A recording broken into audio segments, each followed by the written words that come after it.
ആലില വീഴും കാവിൽ പോയി വരികേണം താമരത്തുമ്പിൽ തൂവും തേനിളനീരും അതൊക്കെ കഴിച്ചാൽ മതി കേട്ടോ. നുകരേണം എത്താത്ത കൊമ്പിൻ കിളിനാദം കേട്ടു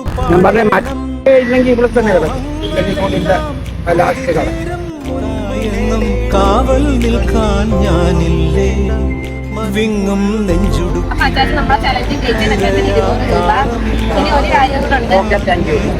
ഇനി ഒരു കാര്യങ്ങളുണ്ട്. അച്ചാത്തിന് ഇഷ്ടപ്പെട്ട ഈ ഭക്ഷണവും പിന്നെ ഈ ഒരു സമ്മാന തുകയും സ്പോൺസർ ചെയ്തിരുന്നത് കാക്കോറ്റുമൂല എന്നുള്ള കൊല്ലത്തെ സ്ഥലത്തുള്ള ജോൺ കൃഷികൾ എന്ന് പറഞ്ഞ ചേട്ടനാണ് കേട്ടോ.